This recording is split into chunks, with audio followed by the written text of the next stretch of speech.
तू इधर उधर की बात न कर। तू ये बता, ये काफिला क्यों लुटा? क्योंकि तेरा चोर और लुटेरों से था वास्ता। मुझे उनसे गिला नहीं, मुझे अफसोस है तेरी धोखेबाजी पर, गुल छलाने की लहर पर। जिनसे उम्मीद थी वो भी पत्थर रख गए सीने पे मर जाने के बाद। सरे राह गद्दार अक्सर मिलेंगे, तहे आस्तीन जिनके खंजर मिलेंगे।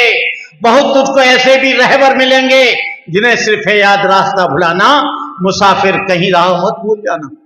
कोई आंदोलन रुपया के लिए चला रहा है, कोई आंदोलन नेतागिरी करने के लिए चला रहा है, कोई आंदोलन अपनी पहचान के लिए चला रहा है, कोई आंदोलन अपनी व्यक्तिगत संबंधों के लिए चला रहा है, कोई आंदोलन बीटीएमसी मेंबर बनने के लिए चला रहा है, कोई आंदोलन माइनॉरिटी गवर्नमेंट ऑफ इंडिया में मेंबर बनने की। ऐसे लोगों की जरूरत नहीं है।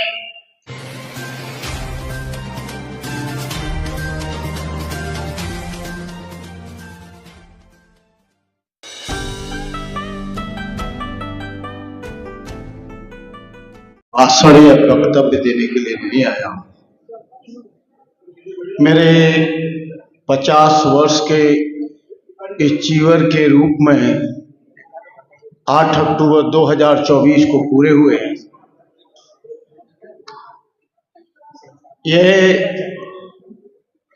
मैं पूरे देश में 365 दिन, मेरे पास और कोई काम नहीं है, लोगों को जगाने का ही काम करता हूं। 1992 में आंदोलन शुरू हुआ,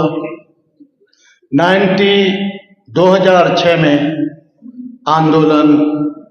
जो आंदोलन अर्श पर पहुंचा था वो फर्श पर आ गया। मुद्दे पर कोई बात नहीं कर रहा है, सारे लोग अपनी अपनी भड़ास निकाल रहे हैं व्यक्तिगत।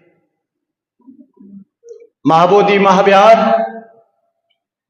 ये दुनिया के लोगों की, बुद्धिस्टों का आस्था और श्रद्धा का केंद्र है। महाबोधि महाविहार आंदोलन, महाबोधि महाविहार किसी की बकौती जागीरदारी नहीं है। ये सारी दुनिया के बौद्धों का। भंते करुणाकर ये कहे कि मैं ठेकेदार हूं, कोई और आके कहे कि मैं ठेकेदार हूं, कोई नहीं है। मैं इस गहराई में जाना चाहूंगा कि हम सब लोग एक क्यों नहीं हो जाते। हम लोगों को एक मंच, एक बैनर पर क्यों नहीं आते। इसका कारण है लीडरशिप, इसका कारण है व्यक्तिगत स्वार्थ, इसका कारण है व्यक्तिगत अपनी नेतागिरी। 1992 में आंदोलन चला, सुरई ससाई जी ने चलाया।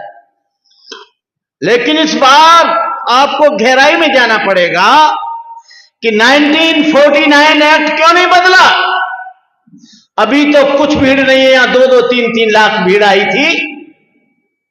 चैत्य भूमि से लेकर बुद्ध गया की पवित्र धरती तक भंते करुणाकर बुलेट गाड़ी से आए थे। जगह जगह खाने की, रहने की, पीने की सारी व्यवस्था कराई। लेकिन आंदोलन को हाईजैक कर लिया गया। हाईजैक करके लोग जो आंदोलनकारी थे वो हिंदुओं के मैनेजमेंट में चले गए, जो 2 साल और 3 साल और 10 साल तक चिल्लाते रहे कि 1949 एक्ट बदलना चाहिए, लेकिन उसी के अंतर्गत मेंबर बन गए। खैर, जो हुआ सो हुआ, भूल जाओ सारी बातों को। अब वक्त है कि हमको 1949 एक्ट को निरस्त करने के लिए हमको एक झंडे, एक बैनर के नीचे आना पड़ेगा। भंते करुणाकर अपनी अलग डुबडुबी बजाएंगे, उत्तर प्रदेश के भंते अलग डुबडुबी बजाएंगे, राजस्थान के भंते अपनी अलग बात करेंगे। इस बात से काम नहीं चलेगा। हम लोगों को एक साथ आना पड़ेगा। तू इधर उधर की बात न कर, तू ये बता ये काफिला क्यों लुटा? क्योंकि तेरा चोर और लुटेरों से था वास्ता। मुझे उनसे गिला नहीं, मुझे अफसोस है तेरी धोखेबाजी पर, गुल छलाने की लहर पर। जिनसे उम्मीद थी वो भी पत्थर रख गए सीने पे मर जाने के बाद। सरे राह गद्दार अक्सर मिलेंगे, तहे आस्तीन जिनके खंजर मिलेंगे। बहुत तुझको ऐसे भी रहबर मिलेंगे जिन्हें सिर्फ है याद रास्ता भुलाना। मुसाफिर कहीं राह मत भूल जाना। कोई आंदोलन रुपया के लिए चला रहा है, कोई आंदोलन नेतागिरी करने के लिए चला रहा है, कोई आंदोलन अपनी पहचान के लिए चला रहा है, कोई आंदोलन अपनी व्यक्तिगत संबंधों के लिए चला रहा है, कोई आंदोलन बीटीएमसी मेंबर बनने के लिए चला रहा है, कोई आंदोलन माइनॉरिटी गवर्नमेंट ऑफ इंडिया में मेंबर बनने की। ऐसे लोगों की जरूरत नहीं है। ये भगवान बुद्ध की धरती है, भगवान बुद्ध का पावन धरा है। जिस भगवान बुद्ध ने अपनी वाणी से, अपने ज्ञान से, अपने बुद्धत्व से, अपने शील से, अपने सदाचार से, अपनी करुणा से सारे संसार को जगाने का काम किया। भगवान बुद्ध का संपूर्ण जीवन दया, करुणा, मैत्री, प्रेम, अहिंसा, बंधत्व, समदृष्टि और समता से परिपूर्ण था। यदि उनके जीवन की किसी भी घटना को लिया जाए, एक भी श्रृंखला इसके विपरीत जाती दिखाई न मिलेगी। क्या निर्धन, क्या धनी, क्या मूर्ख, क्या विद्वान, उनके प्रभाव में कौन नहीं बहा। करुणा से द्रवित होकर रोगियों की सेवा की, क्षुधार्तों को भोजन दिया, मार्ग भूलों को सन्मार्ग दिखाया, अंगुलीमाल जैसे शस्त्रधारी डाकू को बदल दिया। ये आवेश में आकर भाषण देने से 1949 एक्ट किसी का बाप नहीं बदल सकता। भंते करुणाकर की तो क्या औकात है। जब हम लोग, आप एक मेमोरेंडम की बात करते हैं, जितने भी 92 के बाद प्रधानमंत्री और गृह मंत्री बने, लालू प्रसाद यादव से लेकर नीतीश कुमार तक, हम लोगों ने सारी दुनिया में मेमोरेंडम दिया, लेकिन कोर्ट में मुकदमे चल रहे हैं। टेक्निक प्रॉब्लम है, क्योंकि बुद्धिस्टों का कोई लॉ नहीं है, बुद्धिस्ट लॉ बना नहीं है। उसके लिए भी बहुत दिन से चर्चाएं चल रही हैं। हिंदू कहता है, गृह मंत्री कहता है, प्रधानमंत्री कहता है, नीतीश कुमार मुख्यमंत्री कहता है कि भंते जी आप हिंदुओं से बौद्धों को अलग कैसे कर पाओगे, क्योंकि भारतीय कॉन्स्टिट्यूशन में ये 4 धर्म हिंदू धर्म से ही साथ हैं। हिंदू, बौद्ध, जैन और सिख उनसे गवर्न करते हैं। इधर हम लोग 1949 एक्ट को बदलने के लिए एक एक बिच्छू बटा हुआ है। बिच्छू आते हैं आंदोलन में आके या महाबोधि पर आके, महाविहार में आके एक फोटो खिंचाते हैं, एक स्क्रीन बनाते हैं, वो डाल देते हैं, हो महाबोधि महाविहार खतरे में है, रुपया भेजो, विरासत को बचाओ। उन्हें महाबोधि से कोई लेना देना नहीं। उनका मतलब है महाबोधि खतरे में नहीं है, अकाउंट बढ़ाओ, मेरा धन बढ़ाओ, मेरा पैसा बढ़ाओ, मेरे को मजबूत करो। ऐसे बेईमान लोग, ऐसे ठग लोग, लालची लोग इस एक्ट को नहीं बदल सकते। कोई बहुत बिच्छू रथ चला रहा है। हम लोगों ने कहा है कि बुद्ध गया में आओ, दिल्ली से तो दिल्ली से आओ, बॉम्बे से बॉम्बे से आओ, लेकिन बहुत बिच्छू क्या कर रहे हैं, रथ बना रहे हैं। बुद्ध गया का 1949 एक्ट वहां से नहीं बदलेगा। यहां पर लाखों की भीड़ होनी चाहिए। हम लोग आपस में बटेंगे, आपस में फूट होगी तो हम लोग आगे नहीं जा सकते। मैं देश के तमाम बौद्ध भिक्षुओं से कहना चाहूंगा, बौद्ध भिक्षुओं में भी बड़ी तीव्र गति से जातिवाद पनप रहा है। जिस बुद्ध ने ये कहा, न जच्चा बसलो होती न जच्चा होती ब्राह्मणो, कम्मनो बसलो होती कम्मनो होती ब्राह्मणो। जन्म से न कोई ब्राह्मण होता है, न शूद्र होता है, न छोटा होता है, न बड़ा होता है।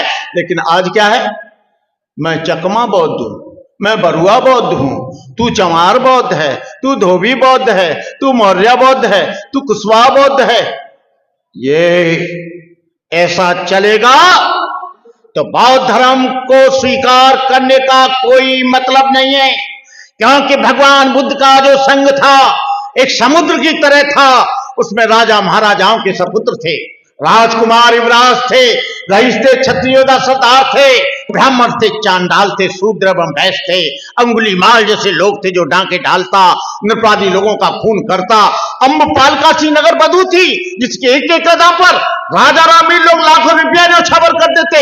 सुपात था, कुत्ते का मांस खाता, स्वाति मछेरा था, नंदू ग्वाला था, धनिया कुमार जाति से आया था, सुपैया डोम था जो शमशान से आया था, यह समीर व्यापारी का बेटा था, बिमला वैश्या की लड़की थी, पूर्णदाता पुत्री थी, चांपा शिकारी की लड़की थी, उपाली नाई था, महाकल से ब्राह्मण था, सुनीत भंगी था जिसने अरहंत प्राप्त किया, महापंडित देव का श्री चांडाल का बेटा था। इसलिए बुद्ध ने कहा, ए भिक्षुओं, जैसे अनेकों नदियां मिलकर सागर में गिरती हैं, उनका अस्तित्व समाप्त हो जाता है। तुम बौद्ध के नाम से जाने जाएंगे, तुम ब्राह्मण नहीं होगे, तुम क्षत्रिय नहीं होगे, वैश्य नहीं होगे, शूद्र नहीं होगे, नाई नहीं होगे, धानुक नहीं होगे, कहार नहीं होगे, लुहार नहीं होगे, मानव होगे, बुद्ध होगे।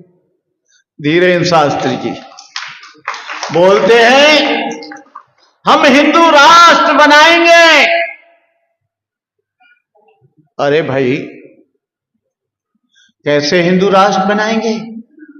हमने उनसे पूछा, तुम एक गांव को हिंदू नहीं बना सकते, गली को हिंदू नहीं बना सकते। जब पूछोगे कि यहां कोई हिंदू रहता है, लोग कहेंगे हिंदू तो नहीं है लेकिन ब्राह्मण जरूर है, क्षत्रिय जरूर है, वैश्य जरूर है, शूद्र जरूर है। हमने कहा हिंदुओं में हिंदू पैदा नहीं होता, हिंदुओं में ब्राह्मण पैदा होता है, क्षत्रिय वैश्य शूद्र पैदा होता है। और हिंदुओं में नाई धोबी धानो कहा लोहार तेली तमोली पाची काची अहिर गरड़िया। हिंदू जात की जात जात में जात, जैसे केरा के पात पात में पात। कहां ढूंढ रहे हो हिंदू? कहने का मतलब यह है, यदि आपको समता चाहिए तो भगवान बुद्ध की धरती पर आइए, भगवान बुद्ध के धम्म में आइए। मैं अपने छोटे भाई हर्ष मोदी जी को बहुत बहुत मंगल कामना करता हूं, सागर जी को और भदंत हमारे प्रियपाल जी, हमारे बहुत पुराने संबंध हैं। आंदोलन कैसे चला, कैसे खत्म हुआ, कैसे हुआ, वो सब जानते हैं। उन्हें एक एक चीज की रिपोर्ट मालूम है। मैं कहना चाहूंगा, चाहे तो आकाश लामा चलाए, चाहे भंते आनंद चलाए, चाहे भंते करुणाकर चलाए, चाहे हर्ष मोदी चलाए, चाहे देश के कोई आदमी चलाए, हम सब लोगों को एकजुट होकर, एक जगह होकर, एकता के साथ, शक्ति के साथ, आपस के मन मुटाव मिटाकर, आपस के मतभेद भुलाकर हमको इस आंदोलन को तुमने चलाया तो 1949 एक्ट जरूर नष्ट होगा। और आपने अलग अलग डुब्बी बजाई तो कभी ये मुक्त नहीं होगा। इन्हीं शब्दों के साथ आप लोग यहां आए, मुझे अच्छी तरह से सुना। जय भीम, नमो बुद्धाय, जय भारत।